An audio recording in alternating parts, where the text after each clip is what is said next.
Episode 2 of MobLand, titled Jigsaw Puzzle, is close to 51 minutes long, and we pick up where we see Harry cleaning up Archie after what Conrad did to his best friend. Not only that, we see Kevin kind of explaining to Harry what happened, and, like the idea that Maeve put into his head that, his best friend was kind of, skimming or working with the Stevensons.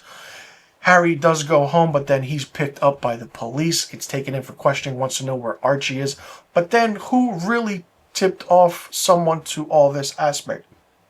The bigger story is, where is Tommy Stevenson, the close to the other rival gang, Richie Stevenson's son? That keeps going on, and it's like Harry has to keep cleaning things up while also kind of controlling and balancing his relationship with his wife. He loves his daughter very, very much. And then you see other aspects of the story where, okay, you have to get Harry and, you do this and that. And then Eddie, of course, is the stupid C word that he is, that everyone calls him in this. And then it's just like, okay, he gets taken back to his grandfather's after a chase scene and a shootout.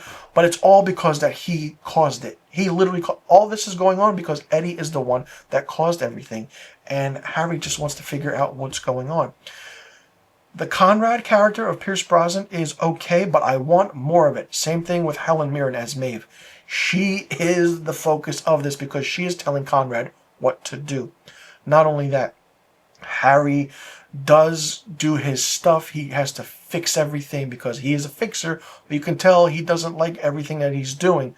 Not only that, he goes to see Richie again.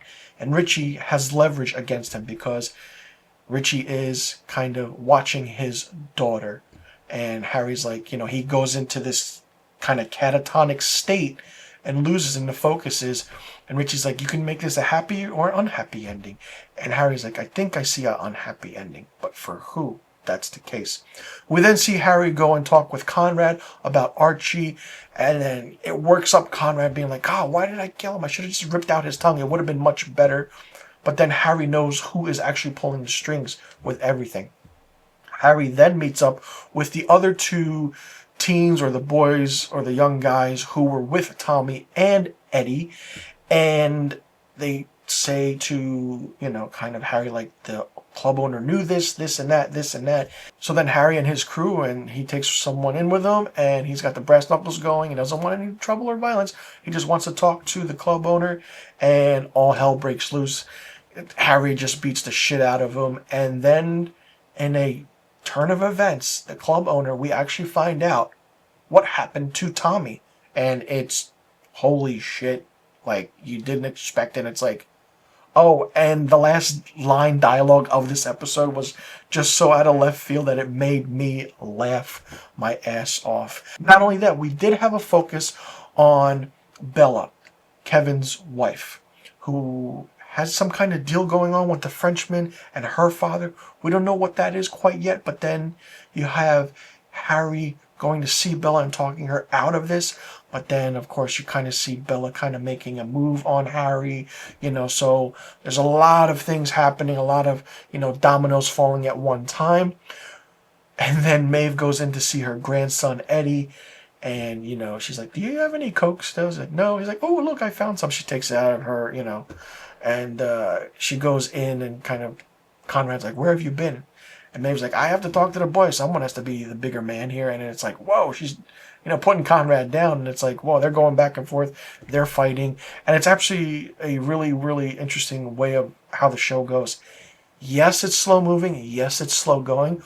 But the story brings you in, and the actors bring you in. And that's what it is. Some people might not like it because it's drawn out. But the aspect of the mob, the fixer, the Stevensons and the Harrigans, and Harry trying to not have a war. Very curious what's going to happen now after we find out what happened to Tommy. How's Richie going to handle everything, knowing what happened to his son?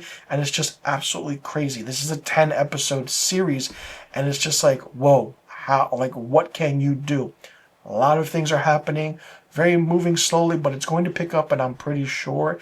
And Harry and the Harrigan family are being watched. We know that, and the police are keeping an eye on them, and they have their own investigation going on as well.